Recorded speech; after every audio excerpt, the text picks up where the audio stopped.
In this video, I wanted to show you guys the Ticwatch E2, a smartwatch that has a minimal design and it runs on Google's Wear OS. Let's take a look. You don't get much in the retail packaging except for some paperwork and a charger. Design-wise, the Ticwatch E2 sports a minimal look and the overall build quality is good. However, since the watch costs about $150, we don't have any premium materials like metal. Instead, the watch uses a matte plastic finish that is nice to the touch and the watch doesn't feel cheap at all. An AMOLED display is of a high quality. I didn't have any issues seeing it outdoors even though it may look so on camera.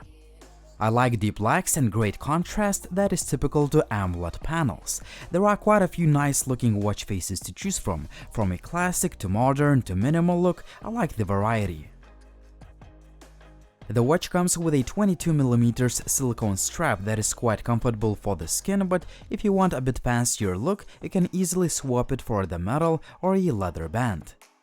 On the back, you can find a heart rate sensor that tracks your heart rate continuously 24 hours or on demand. Other key features include 5 water resistance rating, which basically means that you can wear this watch while swimming without any concerns. The watch also has the built-in GPS, and I found it to be very accurate thanks to the Qualcomm's Snapdragon Wear platform. That means you can use the watch for navigation right from your wrist. The Snapdragon chipset also assures pretty good overall performance of the watch. The user interface is really smooth and fast. You can access basic information by swiping from all sides of the watch. You can also trigger Google Assistant by pressing and holding the main key. The watch does have a microphone for voice commands, but there is no built-in loudspeaker. If you press the button once, you will access all of your apps, settings, and the Google Play Store. You can adjust quite a few settings, including gesture and motion controls that I found to be working pretty well. You can also track your fitness routines using the pre-installed Ticwatch or other applications. On the other hand, you can use the Google Fitness or download the third-party apps that you're more familiar with. One of the key features of this watch is the self-prompted sports tracking supported by the TicMotion AI algorithms. That basically means that the watch automatically detects your workouts, and this is one of the most important features to me. You just stay active and the watch tracks everything automatically for you. However, this feature works only for running or jogging or the so-called freestyle workout. For example, the watch won't detect how many push-ups you've done per day, but it will detect this as a freestyle workout and it will show the amount of calories burned and so on. In addition, there is a swimming monitor that I didn't have a chance to test out yet.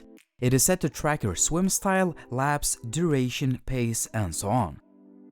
I also like the fact that you can download a lot of essential applications. For example, I like using Maps for navigation or Spotify that works seamlessly with my phone. There are also plenty of other applications to choose from the Google Play Store. The setup of the watch requires you to download the Wear OS app to your phone. A good thing is that the setup is pretty much seamless. The Mobboy app gives you a lot more detailed look at your fitness results, and I found it to be pretty intuitive to use. The battery life on the Ticwatch E2 is up to 2 days, which is a good yet not the best result.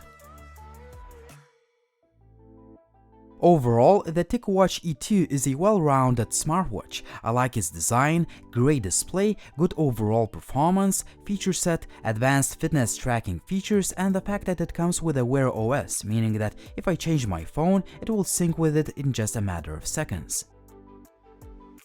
The main shortcoming of the watch is that there is no built-in loudspeaker. Other than that, the Ticwatch E2 is a great smartwatch for the price of about $150.